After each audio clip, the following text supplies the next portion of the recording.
Michael Guglielmo surrendered and spent 17 years in prison.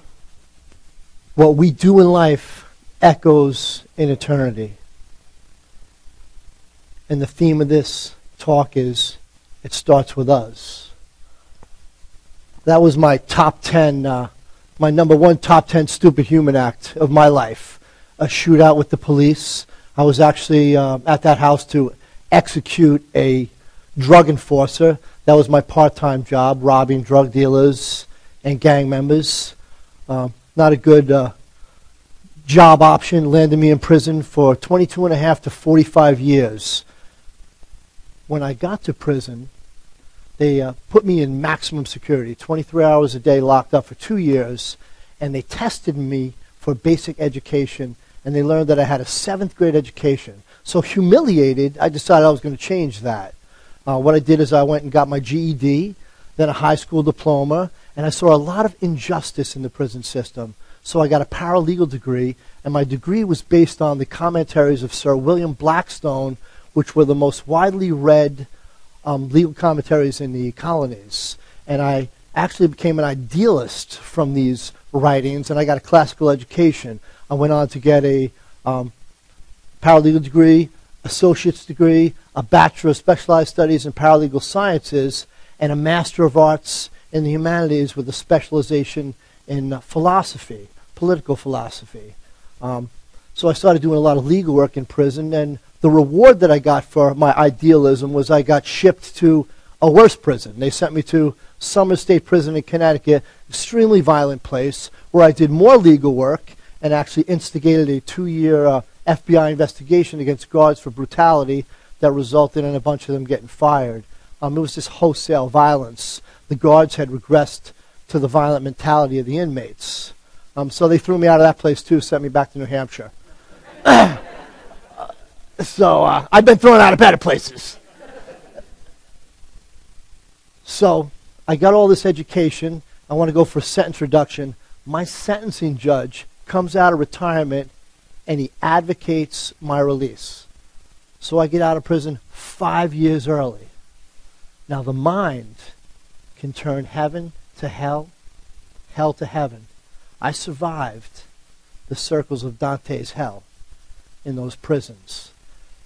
And the one thing that made me survive, well, the two things that made me survive were the desire to find a daughter that I lost to an adoption and to have the American dream. I wanted to have a family. So 17 and a half years later, I was 23 when I went away, got out when I was 40, I walked out to a world which was unknown to me. Internet, motion-controlled toilets, disposable toilet seat covers. I mean, I was lost. I went to buy a pen. I went to Staples. There was hundreds of pens. I couldn't decide. I walked out. That's how hard it was. So I had to adapt to this new world. I mean, I thought that I was still, back in, I was walking down the street listening to the Bee Gees in my head, Staying Alive. So, so of course, I've got this master's degree, and I was in prison. I was a college professor. So I went to the college that I actually taught for while I was in prison. I said, can I get a job? And they're like, no, we can't hire you. I said, why not? Well, you're a felon. I said, well, there's about 200 students with my signature on their grade reports. What about that? Well, we get federal funding, so we can't give you a job. I said, okay. So I get a job washing dishes, $7 an hour. Then I go to roofing, very difficult work. Then I went to siding, and I met a woman, and we had a child, Giovanni. To have a child is the most life-changing experience that you will ever have. It will change everything that you believe and think. And that was my son, Giovanni. Within 6 weeks, he became deathly ill. And we went from hospital to hospital to hospital to find out what was wrong with him. And we finally ended up in Boston Children's Hospital. After more tests, they told me and his mother that he had a thing called NEMO, There were 42 confirmed cases in the world. It was an X-linked chromosomal disorder, and it rendered his immune system worthless. So he needed a bone marrow transplant. So the doctors sat us down, and they said, Giovanni, who's now 5 months old, will die before his first birthday if he doesn't get a bone marrow transplant. And I said, what are the chances? And they said, 1 in 20,000. Now Giovanni was Italian, Greek, and Irish.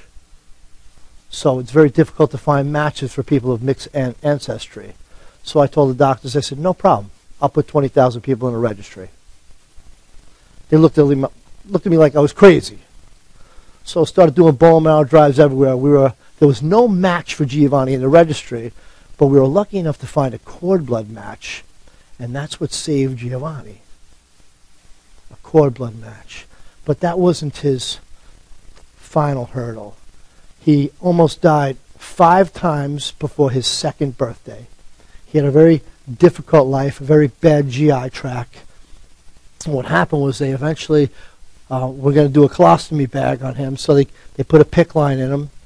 And on Greek Easter, April 15th, that PICC line became infected. Giovanni's mother called me. She said, you got to come get Giovanni. You got to bring him to the hospital. And before she finished, she started screaming, hung up on me. So I rushed down to her house. She's at the Concord Hospital. I go to Concord Hospital. Giovanni's in there, and Giovanni's having these small seizures. His eyes are rolling up in his head, and he's just drifting off and then coming back, and then he'd come back and drift off again. And, the doctor said, we got to get him to Boston Children's Hospital. So Giovanni's mom says, Giovanni, I'm going to go pack a bag, and I'll meet you at the hospital. And he says, love you, Mommy. She leaves. I get in an ambulance, and we're shooting down to Boston Children's Hospital, and I'm in that ambulance. And before we had left the hospital, Giovanni wanted yogurt.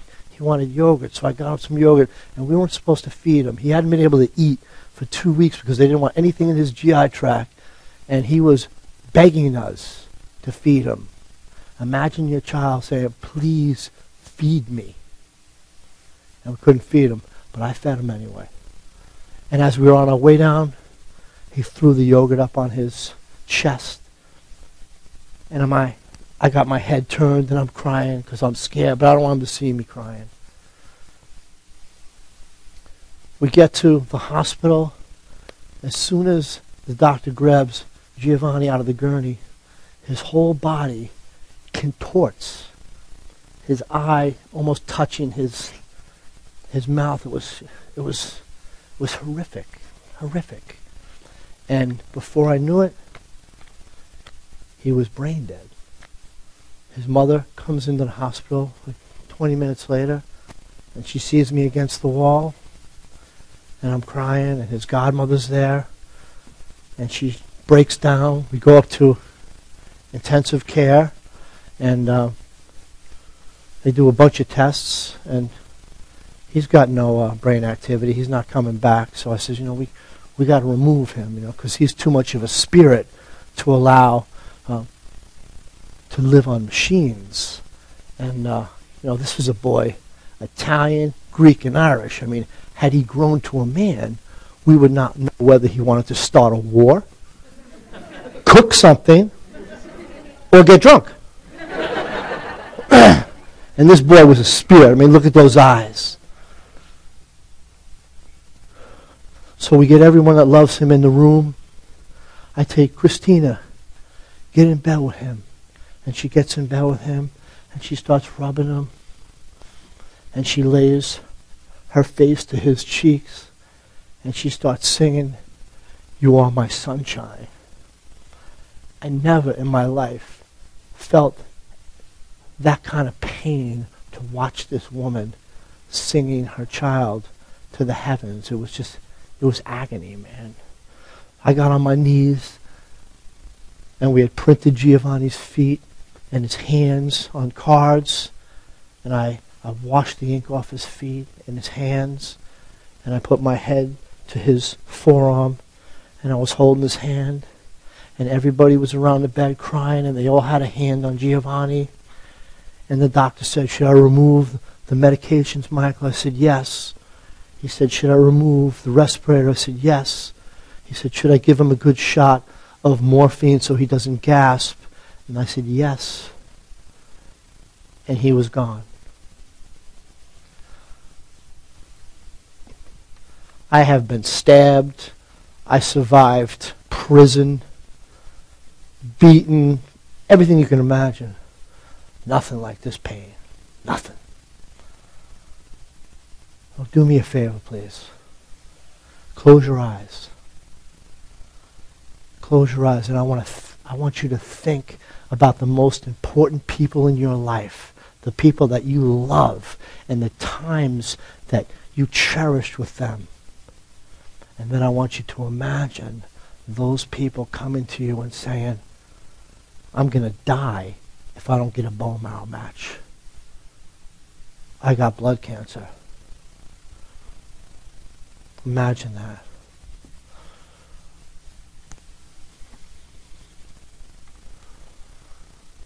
It's a horrible thing. It starts with us, truly. All of you can join the bone marrow registry and save a life. What we do in life echoes in eternity.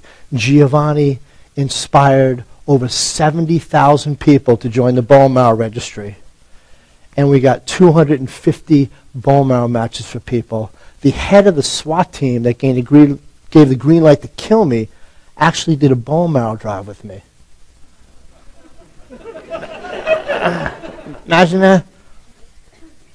And this is my daughter Bella. She was just born a month ago, April 15th, on the same day that Giovanni died. Is that a blessing from Giovanni or a message from God? I don't know the answer. Thank you very much.